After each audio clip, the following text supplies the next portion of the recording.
अस्सलाम वालेकुम नाजरीन, आप देख रहे हैं INN चैनल। मैं हूं शेख अहमद अली। इस न्यूज़ बुलेटिन में आइए नज़र डालते हैं दिन भर की बड़ी खबरों पर। कांग्रेस पार्टी ने तेलंगाना कानून साज काउंसिल में MLA कोटे के तहत मखलूआ 2 सीटों के लिए उम्मीदवारों के नामों का सरकारी तौर पर ऐलान कर दिया है, जिनमें NSUI के रियासती सदर B वेंकट और तेलंगाना PCC के कारगुजार सदर महेश कुमार गौर शामिल हैं। पार्टी के कौमी जनरल सेक्रेटरी KC वेणुगोपाल ने इन 2 उम्मीदवारों के नामों का आज सरकारी तौर पर ऐलान कर दिया। कांग्रेस जराये के मुताबिक गुज़िश्ता रोज़ हाईकमान ने B वेंकट के अलावा पार्टी के तर्जुमान अड्डंकी दयाकर के नाम को खतियत दी थी और इन दोनों को इसकी इतला भी दे दी गई थी, लेकिन आज अचानक अड्डंकी दयाकर की जगह महेश कुमार गौड़ के नाम का ऐलान कर दिया गया। 29 जनवरी को इन 2 मखलूआ नशिस्तों पर इंतखाबात होने वाले हैं। इस सिलसिले में पर्चे नामजदगी के अदखाल का अमल शुरू हो गया है और 18 जनवरी इसकी आखिरी तारीख है। ये 2 उम्मीदवार कल अपने पर्चे नामजदगियां असेंबली के सेक्रेटरी व रिटर्निंग ऑफिसर के पास दाखिल करेंगे। इस दौरान लम्हे आखिर में टिकट से महरूम होने वाले तर्जुमान PCC अड्डंकी दयाकर ने मीडिया को बताया कि वो कांग्रेस हाईकमान के फैसले का एहतराम करते हैं। इस सिलसिले में तेलंगाना कांग्रेस अमूर की इंचार्ज दीपा दास मुंशी ने उनसे बातचीत भी की है। उन्होंने उम्मीद जाहिर की कि मुस्तकबिल में पार्टी की जानिब से उन्हें बेहतरीन ओहदा भी मिल सकता है। रियासती गवर्नर डॉक्टर तमिलिसाई सौंदरराजन ने गवर्नर कोटे के तहत तेलंगाना कानून साज काउंसिल के उम्मीदवारों के इंतखाब के सिलसिले में हुकूमत की तजवीज़ को कबूल न करने का फैसला किया। यह फैसला गवर्नर ने गुज़िश्ता मियाद में BRS हुकूमत की जानिब से तजवीज़ करदा नामों को मुस्तरद कर दिए जाने के बाद हाई कोर्ट में जारी केस के पेश नज़र किया है। ज़राए ने बताया कि गवर्नर को फिलवक्त काउंसिल के 2 उम्मीदवारों के इंतखाब को हाई कोर्ट में चैलेंज करने वाली दरख्वास्त की यकसुई और अदालत के फैसले का इंतज़ार है। बताया गया है कि पेशरफ BRS हुकूमत ने गवर्नर कोटे के तहत 2 उम्मीदवारों डॉक्टर दासजू श्रावण कुमार और सत्यनारायणा के नामों को काबीना में मंजूरी देते हुए उन्हें काउंसिल के लिए मुंतखब करने की गवर्नर से सिफारिश की थी। तहम गवर्नर ने इन दोनों की उम्मीदवारी को मुस्तरद कर दिया था। बाद रियासती असम्बली के इंतखाबात मुनक्किद हुए, जिसमें कांग्रेस को इख्तिदार हासिल हुआ, जिसके बाद 2 उम्मीदवार श्रावण और सत्यनारायणा ने गवर्नर के फैसले को हाईकोर्ट में चैलेंज किया। उन्होंने अदालत को बताया कि आर्टिकल 171 के तहत BRS हुकूमत ने उन्हें गवर्नर कोटे के तहत नामजद करने की सिफारिश की थी, लेकिन गवर्नर ने उनके नामों को मुस्तरद कर दिया, जबकि गवर्नर को हुकूमत की तजवीज़ को मुस्तरद करने का हक नहीं होता। ये केस फिलवक्त हाई कोर्ट में ज़ेरे दौरा है और इस सिलसिले में अदालत ने गवर्नर और हुकूमत का मौक़िफ़ पेश करने की हिदायत दी है। इस केस की अगली समाअत 24 जनवरी को मुनक्किद होने वाली है। वाज़ेह है कि कानून साज काउंसिल में गवर्नर के कोटे के तहत मखलूआ होने वाली 2 नशिस्तों के लिए बरसर इख्तिदार कांग्रेस उम्मीदवारों के इंतखाब की तैयारियां कर रही है। दावोस में जारी वर्ल्ड इकनॉमिक फोरम के इजलास में गोदरेज इंडस्ट्रीज लिमिटेड ने तेलंगाना में भारी सरमायाकारी का ऐलान किया है। फोरम के इजलास में शिरकत के लिए दावोस पहुंचने वाले चीफ मिनिस्टर रेवंत रेड्डी ने आज गोदरेज इंडस्ट्रीज लिमिटेड के चेयरमैन और मैनेजिंग डायरेक्टर नादर गोदरेज के साथ एक अहम इजलास मुनक्किद किया, जिसमें उन्होंने तेलंगाना में गोदरेज की सरमायाकारी के इम्कानात पर तबादला ख्याल किया। गोदरेज कंपनी ने तेलंगाना में पहले मरहले में 270 करोड़ रुपए की सरमायाकारी करने पर रजामंदी जाहिर की। गोदरेज की यह सरमायाकारी रियासत में मैन्युफैक्चरिंग और ज़राअत जैसे शोबों में होगी। गोदरेज ये सरमायाकारी रियासत के दही इलाकों में करेगी, जिसके तहत खम्मम में हिंदुस्तान का सबसे बड़ा integrated oil palm processing complex कायम किया जाएगा। इस कॉम्प्लेक्स की लागत 270 करोड़ रुपए होगी। ये सरमायाकारी का पहला मरहला होगा। इसके अलावा खम्मम में हिंदुस्तान का पहला तिजारती पाम सीड गार्डन कायम किया जाएगा। हुकूमत तेलंगाना ने 4 शुबे को कहा कि अदानी ग्रुप ने तेलंगाना में मुख्तलिफ कारोबारों में 12,400 करोड़ रुपए मालियत की सरमायाकारी का ऐलान किया है। चीफ मिनिस्टर रेवंत रेड्डी ने दावोस में आलमी माशी फोरम के सह रोज़ा इजलास के मौके पर सदनशीन अदानी ग्रुप गौतम अदानी से मुलाकात की। अदानी ग्रुप ने आइंदा चंद बरसों में तेलंगाना में सरमायाकारी के लिए रियासती हुकूमत के साथ 4 MOU साइन किए।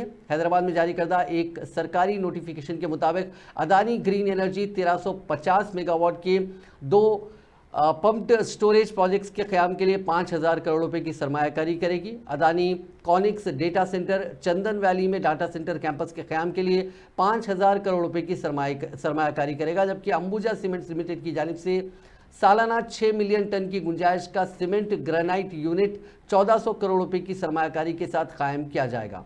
Adani aerospace and defence Hyderabad में Adani aerospace and defence park में counter drone system and missile development and manufacturing centre में 1000 करोड़ की सरमायाकारी करेगा। चीफ मिनिस्टर ने गौतम अदानी को यकीन दिलाया कि रियासती हुकूमत दरकार सहूलतें, इंफ्रास्ट्रक्चर और मुख्तलिफ प्रोजेक्ट्स के लिए मदद करेगी। गौतम अदानी के हवाले से बयान में कहा गया कि तेलंगाना में नई हुकूमत सरमायाकार दोस्त पॉलिसियां इख्तियार कर रही है और नई मुजवज़ा पॉलिसियों से मजीद सरमायाकारी को राग़िब किया जा सकेगा। एरागॉन लाइफ साइंसेस ने एशिया में अद्वियात की तरक्की के लिए इक़दामात को वुसअत देने के लिए हैदराबाद का इंतखाब किया है, जहां 2000 करोड़ रुपए की सरमायाकारी के साथ 1500 नई मुलाजिमतें फराहम की जाएंगी। तेलंगाना के मल्लापुर में इस कंपनी का एक यूनिट पहले से ही काम कर रहा है और इस सरमायाकारी से इसके मौजूदा यूनिट के मजीद इस्तेहकाम में मदद मिलेगी। ग्लोबल लाइफ साइंसेस इंडस्ट्री के लिए अद्वियात की तैयारी की सरगर्मियों के तहत अपने निशाने की तकमील के लिए कंपनी भारी सरमायाकारी के लिए आगे आई है। चीफ मिनिस्टर रेवंत रेड्डी ने डावोस में आलमी माशी फोरम के इजलास के दौरान एरागॉन लाइफ साइंसेस के मुकम्मल वक्ती डायरेक्टर और चीफ एग्जीक्यूटिव ऑफिसर एम कुंतीपोडी से मुलाकात की, जिसके बाद तेलंगाना में सरमायाकारी का ऐलान किया गया है। JSW की एक ज़ैली कंपनी JSW न्यू एनर्जी ने तेलंगाना में 9000 करोड़ की सरमायाकारी के साथ एक पंप्ड स्टोरेज प्रोजेक्ट के क़याम का चाशुंबे को ऐलान किया।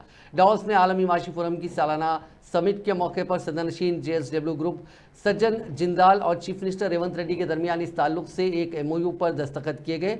JSW न्यू एनर्जी बिल्कुलिया तौर पर काबिल तजदीद और तवानाई के नए सोल्यूशंस पर तवज्जो करेगी। तेलंगाना में इसके मुजवज़ा प्रोजेक्ट से 1500 मेगावाट बरक़ी की तैयारी की गुंजाइश रहेगी। इस मौके पर चीफ मिनिस्टर ने मज़कूरा कंपनी को पंप्ड स्टोरेज प्रोजेक्ट के लिए दरकार मदद का यकीन दिलाया और कहा कि मुजवज़ा प्रोजेक्ट से क़ब्ल तजदीद तवानाई की पैदावार की हिम्मत अफजाई होगी। उन्होंने कहा कि JSW रियासत में साफ़ और सरसब्ज बरक़ी की तैयारी के सफ़र में रियासत की हिस्सेदार भी है। सदरशीन JSW ग्रुप सज्जन जिंदाल ने मुजवज़ा प्रोजेक्ट के लिए रियासती हुकूमत की मदद पर इजहार तशक्कुर किया और रियासत में इसकी मौजूदगी में इजाफे की ख्वाहिश जाहिर की। चीफ सेक्रेटरी शांति कुमारी ने 26 जनवरी को शहर के बाग-ए-आमा में मुनक़िद होने वाले यौम जमहूरिया तक़रीब के इंतज़ामात के सिलसिले में सेक्रेटेरिएट में आला सतही इजलास मुनक़िद किया। इस इजलास से खिताब करते हुए शांति कुमारी ने ओहदेदारों को हिदायत दी कि यौम जमहूरिया तक़रीब में किसी किस्म की मुश्किलात पैदा ना होने दें। तमाम महकमों के ओहदेदार तालमेल के साथ काम करते हुए इस तक़रीब को कामयाब बनाएं। बाग-ए-आमा में मुनक़िद शुदनी तक़रीब में गवर्नर तमिलिसाई सौंदरराजन कौमी परचम लहराएंगे। इस खुसूस में नामपल्ली और अतराफ़ के इलाकों में सख्त तरीन सिक्योरिटी इंतजामात किए जाएंगे और ट्रैफिक के मसाइल पैदा होने ना दें। यौम जमहूरिया के पेश नज़र राजभवन, सेक्रेटेरिएट, असम्बली, हाईकोर्ट और दीगर अहम सरकारी इमारतों को बरक़ी कमकमों से मुनव्वर किया जाए। उन्होंने बिलावक्फ़ी बरक़ी की सरबराही की हिदायत दी। उन्होंने कहा कि तक़रीब के दौरान तमाम सहूलियात से लैस एम्बुलेंस दस्तियाब रखें और मुनासिब मिक़दार में ORS के पैकेट्स दस्तियाब रखने महकमे सेहत के ओहदेदारों को हिदायत दी। महकमे बल्दी नज़्म व नस्क़ के ओहदेदारों को साफ़ सफाई के बेहतर इंतज़ामात और मदुईन के लिए पीने के पानी का इंतज़ाम करने की हिदायत दी। वज़ीर बल्दी नज़्म व नस्क़ कोमटिरेड्डी वेंकट रेड्डी ने कहा कि आइंदा माह फरवरी में मेगा DSC मुनक़िद होने के इम्कानात हैं। नलगुंडा में मुख्तलिफ तरक्याती प्रोग्राम्स में शिरकत के बाद मीडिया से बात करते हुए उन्होंने कहा कि पेशरफ हुकूमत की तरह सरकारी मुलाजिमतों पर तक़र्रुरात के अमल में किसी किस्म के पर्चों की अफशा के इम्कानात नहीं होंगे। इंतहाई राजदारी के साथ पर्चों की तैयारी और इम्तिहान मुनक़िद किए जाएंगे। वज़ीर मौसूफ़ ने कहा कि यूनियन पब्लिक सर्विस कमीशन की तर्ज पर रियासत में ग्रुप इम्तिहानात मुनक़िद किए जाएंगे। उन्होंने कहा कि बहुत जल्द तेलंगाना पब्लिक सर्विस कमीशन की तश्कील जदीद होगी, जिसके बाद सरकारी मुलाजिमतों पर तक़र्रुरात के अमल का आगाज़ होगा। ख़ास तौर पर असातिज़ा की मखलूआ जायदादों पर तक़र्रुरात पर खुसूसी तवज्जो दी जाएगी। उन्होंने कहा कि आइंदा माह मेगा DSC के इम्कानात भी हैं।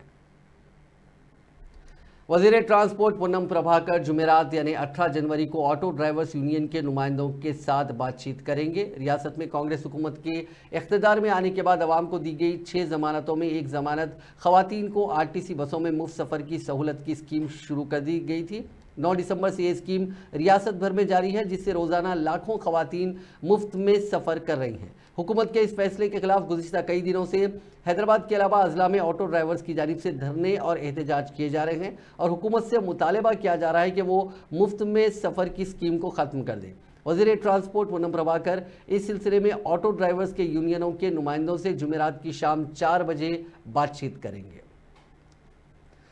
कांग्रेस के सीनियर लीडर व साबिक रुकने पार्लियामेंट वी हनुमंतराव ने इल्ज़ाम लगाया कि भारतीय जनता पार्टी को राम से कोई मोहब्बत नहीं है, लेकिन हिंदू वोटों से उसे मोहब्बत है।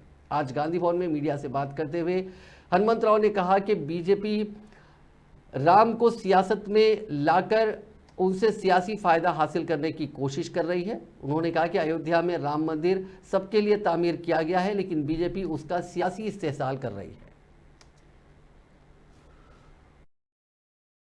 आइए आइए, अरे आपको नहीं भाई बोलना, भगवान के पास जाना हमारे दिल से जाते। भगवान ये कि अयोध्या में नहीं, हर जगह रहे भगवान, फिर भी अयोध्या मंदिर बना जाएंगे हम, मगर आप बुलाने से नहीं। उस वक्त राहुल गांधी बोले ये पॉलिटिकल गेम है, राम के नाम पे वोट लेने का काम है, ये बराबर डेवलपमेंट तो नहीं करे, राम का नाम लेके वोट लेने का राजनीति कर रहे। हम इसका बराबर जाएंगे, आज नहीं तो कल जाएंगे अयोध्या, मगर आप बुलाने का मतलब नहीं। आपके घर में कोई शादी है क्या? आपके बेटे की शादी है, बेटी का है क्या?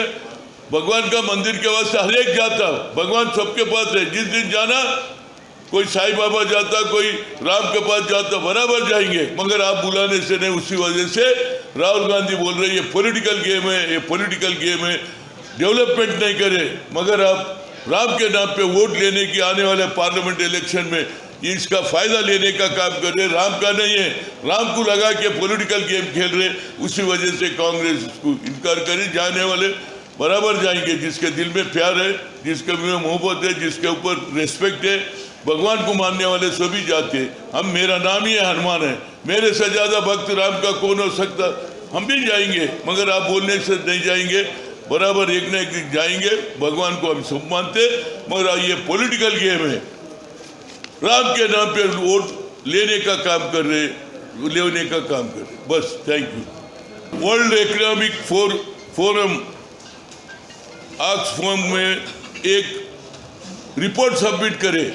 इस वर्ल्ड में 500 करोड़ लोग बिलो पॉवर्टी से है, 500 करोड़ देश भर में।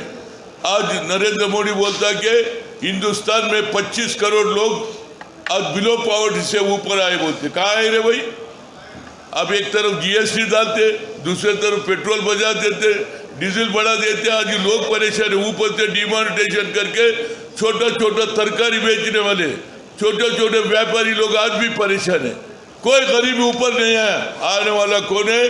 बड़े बड़े सरमाएदार, अदानी अंबानी है। कल तक मुकेश अंबानी नंबर 1 था, तो आप आने के बाद अदानी मुकेश अंबानी से आगे बढ़ गया। ये सब झूठ बोलने का काम है। 25 करोड़ कौन?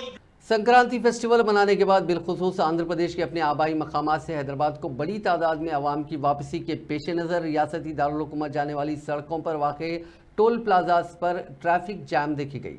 हैदराबाद में रहने वाले आंध्र प्रदेश के हज़ारों ख़ानदान संक्रांति फेस्टिवल मनाने के लिए हर साल आबाई मकामात को जाया करते हैं और फेस्टिवल की तातीलात ख़त्म होने के बाद बड़ी तादाद में चारशंबे को उनकी वापसी शुरू हो गई। इसकी वजह से टोल प्लाजाओं पर हज़ारों की तादाद में गाड़ियां कतारों में देखी गईं। इस सूरत हाल की वजह से विजयवाड़ा हैदराबाद रोड पर ट्रैफिक बड़े पैमाने पर जाम रही, क्योंकि गाड़ियों की तादाद में गैर मामूली इजाफा हो गया था।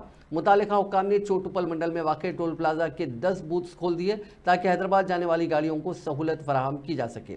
इसी तरह कोरला पहाड़ टोल बूथ पर भी 8 टोल बूथ्स खोल दिए गए। इतला के मुताबिक सूर्यापेट में घटकेसर टोल प्लाजा पर भारी ट्रैफिक जाम की सूरत हाल कई घंटों तक बरकरार रही, जहां आंध्र प्रदेश से हैदराबाद आने वाली गाड़ियों की तादाद में अचानक इजाफा हो गया। खटकेसर टोल प्लाजा के जुमला 12 बूथ्स के मिनजुमला 6 बूथ्स को ट्रैफिक के आसानी के साथ बहाव के लिए खोल दिया गया था। जनगांव, वरंगल, निजामाबाद, सिद्दीपेट, विजयवाड़ा, कर्नूल और खटकेसर टोल प्लाजाज पर गाड़ियों की कतारें कई घंटों तक देखी गई।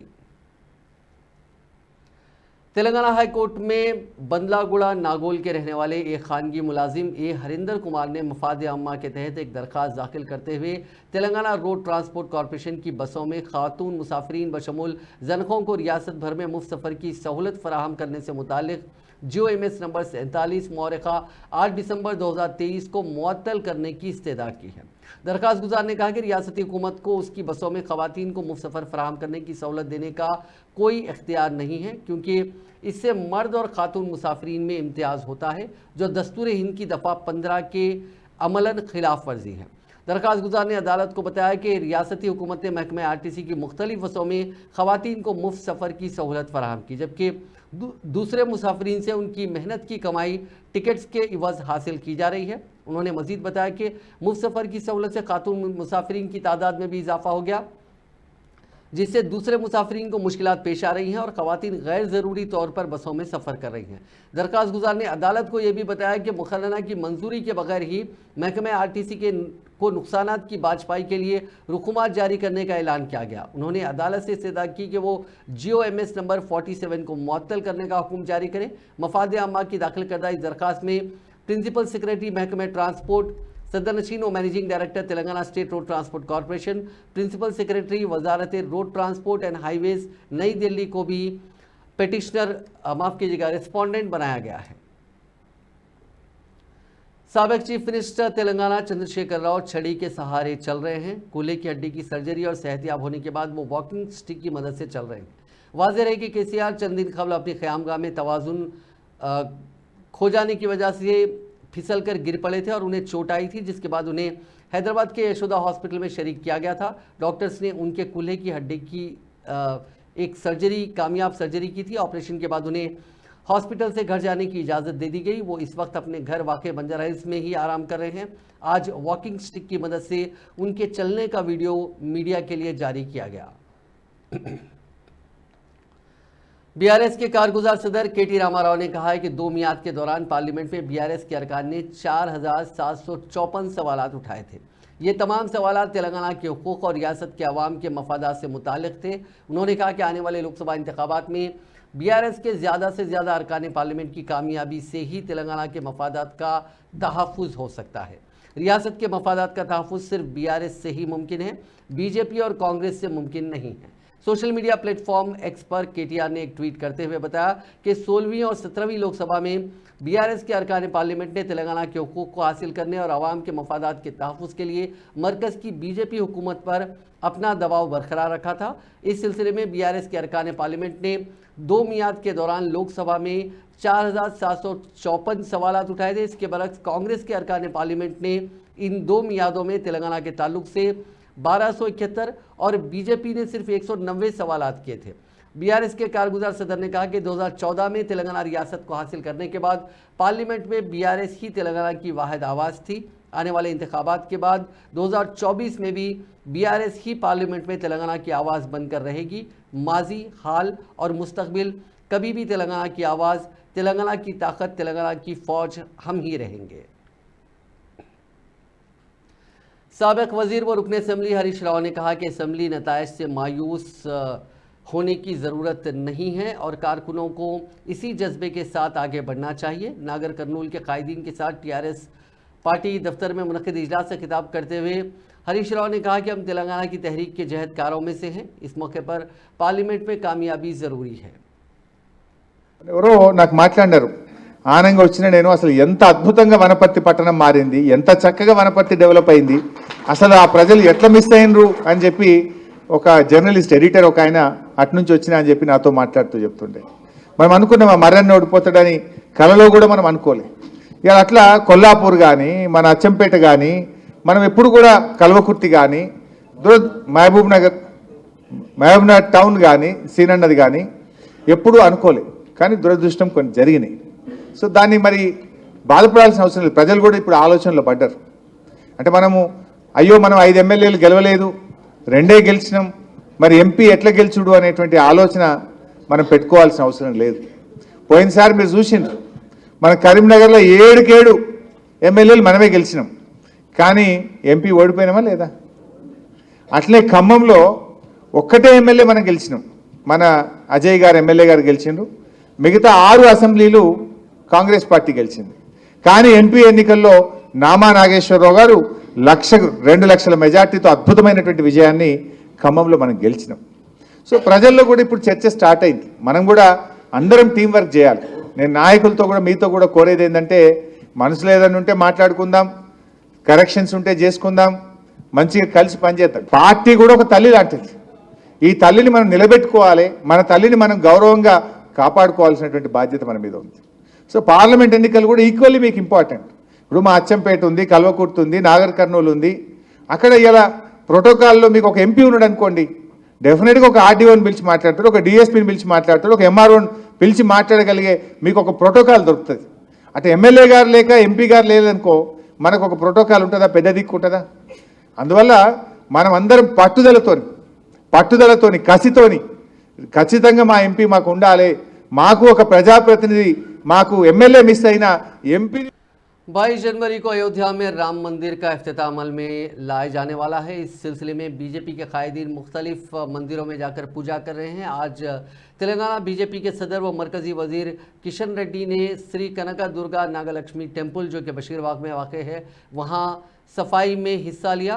उन्होंने इस कैंपेन को स्वच्छ तीरथ कैंपेन का नाम दिया है। उन्होंने कहा कि वज़ीर आज़म नरेंद्र मोदी मुख्तलिफ मंदिरों में जाकर सफाई कर रहे हैं और मुख्तलिफ प्रोग्राम्स में हिस्सा ले रहे हैं। उन्होंने इस पूरे प्रोग्राम में सभी लोगों को शामिल होने की अपील की है।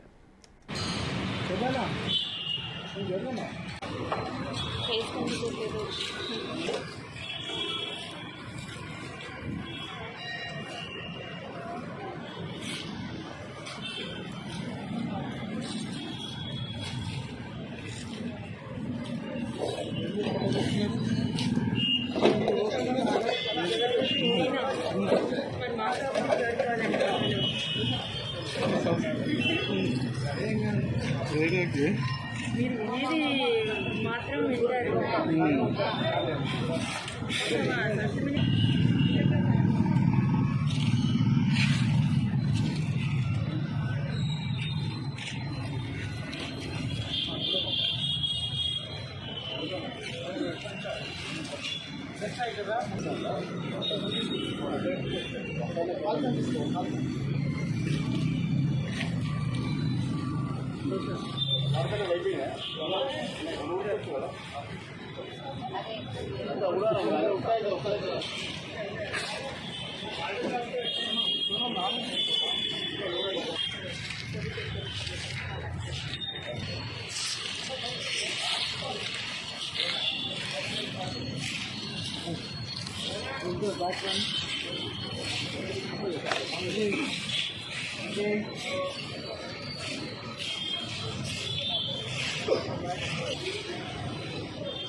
ग्रेटर हैदराबाद को सरबराह किए जाने वाले Krishna drinking water supply phase 1 के तहत आने वाले मीर आलम और अलियाबाद ऑफ टैंक इलाकों में 1200 mm डायमीटर पाइपलाइन के जंक्शन के कामों की वजह से पुराने शहर के चंद इलाकों में 24 घंटे तक पानी की सरबराही बंद रहेगी। इस सिलसिले में Hyderabad water supply and sewerage board ने एक बयान जारी करते हुए शहरियों को इत्तला दी है कि पाइपलाइन के कामों के अलावा चंद्रायन गुट्टे में सनी गार्डन से शोएब होटल तक किए जाने वाले बॉक्स ड्रेन कामों में मुश्किलात दरपेश न आने देते हुए जंक्शन के कामों को अंजाम दिया जाएगा। ये काम 20 जनवरी बरोज़ हफ्ता की सुबह 6 बजे से दूसरे दिन यानी 21 जनवरी बरोज़ इतवार सुबह 6 बजे तक अंजाम दिए जाएंगे, जिसके पेश नज़र उन 24 घंटों के दौरान मज़कूरा रिजर्वायर के हुदूद में आने वाले इलाकों में पानी की सरबराही मजदूद रहेगी।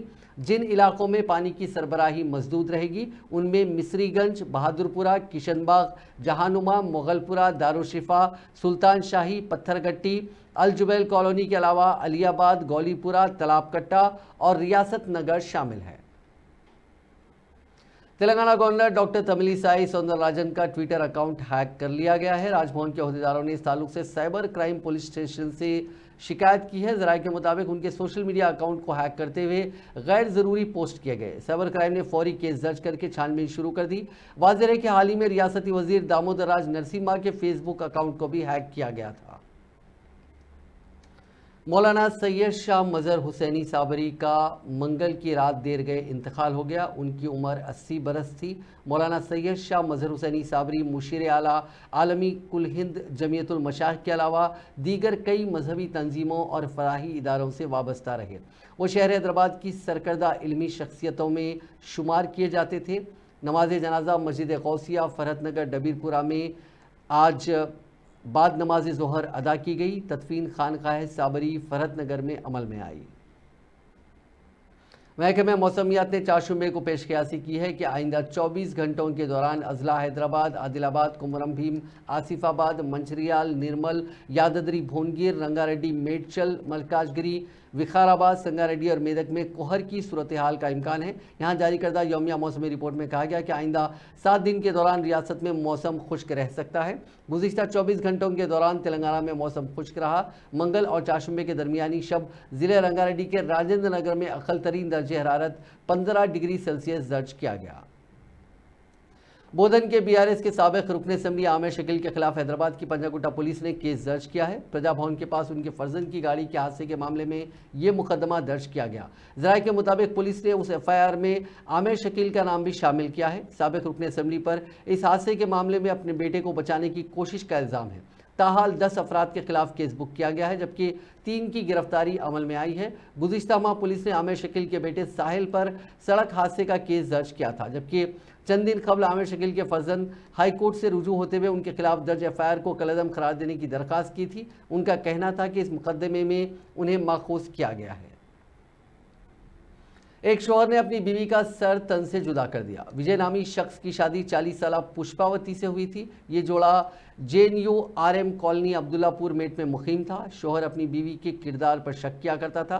आज मंसूबाबंद तरीके से शौहर अपनी बहन को अलॉट करदा फ्लैट साफ करने के बहाने बीवी को अपने साथ ले गया और उसने अपनी बीवी का तेज धार खंजर से पहले गला काट कर कत्ल कर दिया, उसके बाद सर तन से अलग कर दिया।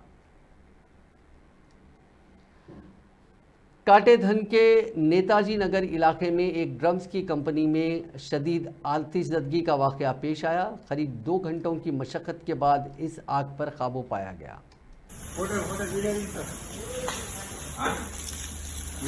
लाइट फोन लाइट कोई फूटने का तो नहीं है ना? नहीं सर, पेंटिंग देता है वो।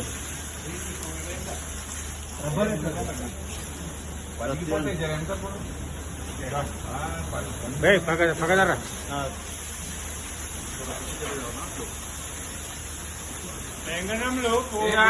जुड़ा है बाबू। पकड़ के बैठ रहे पकड़ो प्रेशर एट होता प्रेशर కొట్టాలి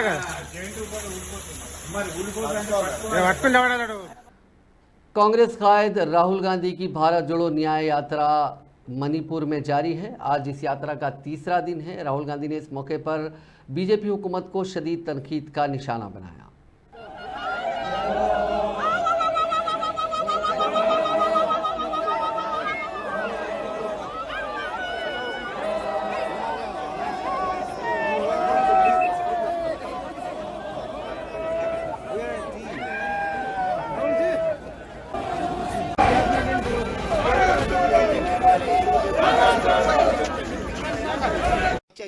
I spoke about the injustice that the Prime Minister did to Manipur by not visiting Manipur. Why? About the Naga Accord that the Prime Minister had committed to 9 years ago. Sir, ano Prime Minister by Naga Nongar Sunsu, MG Imjong and Atama, Kubai criminal Izulutab, Ibazulutab, come Tokuda Shino, Kajambin Yaksada. I said I'm ashamed that the Indian Prime Minister did not go to Manipur. I'm equally ashamed that the Indian Prime Minister made a commitment to the people of Nagaland 9 years ago and has done nothing about it. Sir, Linear, Rahul ji, Pam India Nowhere, Prime Minister Modi was India Nowhere, India Nowhere Susugadi, Manipur Nowhere Ting Malidang Mutaba, Naga Nowhere Nam Susuzaba.